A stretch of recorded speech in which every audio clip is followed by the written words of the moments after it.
Not a lot other than the final score, which is the most important thing. The two games, the one at Oklahoma Christian, which was double overtime, and then the overtime game at UFAS at Arkansas Fort Smith. It was just like these two home games. You're slugging rats, and the last team to get a slug in wins the game.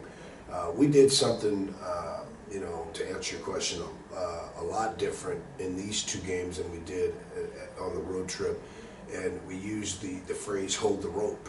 And it's kind of become the catchphrase. I felt like at Oklahoma Christian in the last overtime and then the overtime period against Arkansas Fort Smith on the road, we played those two periods, particularly defensively, as if we were more interested in the game ending than us winning. And consequently, we did not get stops in either of those last two periods, which is absolutely anathema to who we are supposed to be on the defensive end of the floor. You guard both those teams on the road really well, but when it came down to the final 5 minutes of each of those games, our defense did not get a single clean stop in either period. And in both of these games at home, in the end, when we had to get stops at critical points of the game, we were able to do that. So I think, to answer your question, that was the biggest difference. The overall gameplay was very, very much the same, and I think it's going to be the same through every single highly competitive Lone Star Conference basketball game. I think that's the nature of the beast that we deal with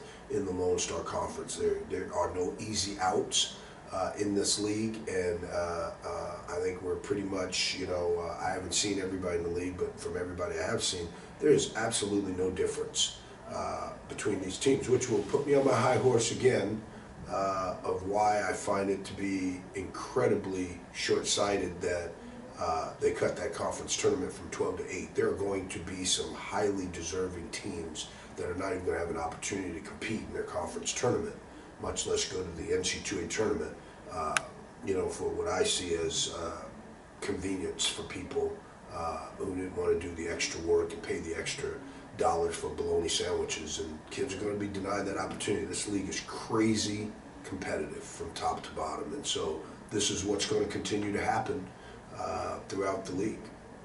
Coach Rashawn Williams had another good weekend, particularly on Thursday on his home court. But Jordan Hairston really stepped up offensively for your team, double-digit scoring numbers in both games. How important was it to kind of find that second scoring option alongside Rashawn Williams at home when it was something that was kind of lacking for a couple games there? We've just had a hard time scoring the basketball consistently because we just have not shot the ball very well overall as a team. Even when we were 6-0, we were not exactly reminding anybody of the 2016-17 Golden State Warriors. There was nothing splashing for us. Rashawn has been good at home, shooting the basketball, not as effective on the road. Jordan Hairston, who is a good scorer, I think he exerts so much energy on the defensive end of the floor and has been our primary perimeter defender. I think he exerts so much energy it wears him down, quite frankly.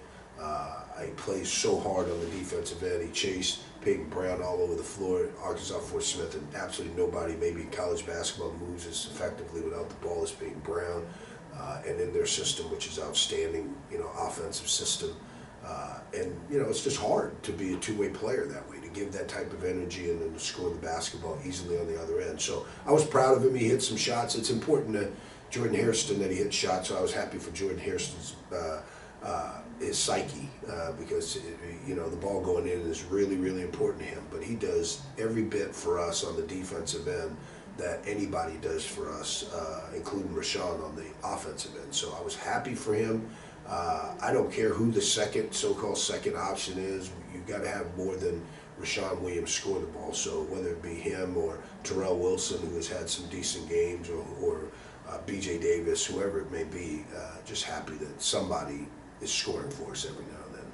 Terrell Wilson, I'm not sure if this is exactly how you drew it up at the end of the game against St. Mary's, but he took the final shot and then made the final shot. When you brought Terrell in, you knew that he was really going to be a experienced guy in the Lone Star Conference, a two-time All-League player at Midwestern State. And as the season has gone on, you're starting to kind of see his experience at the point guard position take over. Is that something that you knew you were getting, and how do you feel like that's going to affect your team moving forward, having him as your primary point guard?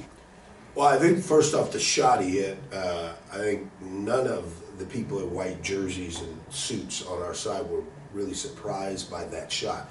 He has really, really good improvisational skills. He's what we call he has a good midi game, good mid-range game. He's up and under. He's very, overused phrase, very crafty. Always think the bank is going to be open from straight away, but I wasn't terribly surprised he hit the shot. He has very, very good skills. Terrell got injured early, in the preseason, hurt his foot, was out, 6 to 8 weeks off his foot, and so his conditioning was not really good, and so he got off to a really slow start. So what he's doing for us right now is what we hope for in terms of running our team, hitting big shots, being an effective player who gives us the confidence at that position, some stability. But I think every bit as important as what he did, other than that shot, which was the biggest shot of our season. I thought the overall the point guard play, with Melcon Jones, DJ hitting 3 threes, for his confidence as a freshman basketball player was also very important. So I just think the overall point guard play has to be good for us. It is a separator, and again, in a league that's going to be decided by and large by 6 or fewer points in every game. That's 2 possessions. Your point guard, quarterback play has got to be excellent, and not just Terrell Wilson, but DJ Jones has to be good, and so does Barnell, BJ Davis. Those are the primary 3 guys we play at the point guard position right now. They have to be good, and particularly in the end of the game, and the last game they were. Coach, as much good things that happened this weekend, now you got to shift your focus to the upcoming weekend. Another long road trip at Texas A&M International and Texas A&M Kingsville, 2 teams that are notoriously tough, 2 places that are notoriously tough to play. What does your team have to do to go into both venues and get a victory? I think this is an establishment of identity week. I think, we have been one team, Jekyll and Hyde, if you will, one team at home, a different team in our energy and our approach on the road. We have to establish an identity. Far be it from me, I'm not a biblical scholar, but I like to reference the book. A lot of good books in Matthew 7:15. You shall know them by their fruits. Are we a good tree or a bad tree? What are we going to produce? We have to make that decision here, and I think that's what's important. I don't care where the game is. I don't care how far the game is away. I don't care, nor can my players care about, what venue, how tough the venue is. I mean, that stuff is, to me, irrelevant. Every venue's tough. Every road trip is tough. You're on a nice luxury 53 passenger seat bus. You sleep the whole way. You get fed really well. We got to get our butts off that bus and play good basketball if we're going to have a chance to compete and be one of the teams that can get into the tournament. So the thing that makes it tough is not the venue, it's not the bus trip and the travel. It's Texas A&M International is really athletic and they're good. Mac has them playing really hard all the time, and Johnny Estelle's team is for us, always like a mirror image play. It's like an inter-squad scrimmage, and nobody in our league plays basketball with more passion and effort than the Javelinas do. So those games are they're going to be wars. And, we have to show what kind of tree we are. We have to bear good fruit if we're going to be a good team. And so we have to establish that identity and not care about what it takes and where we're at and how we're doing it. So that's the mission.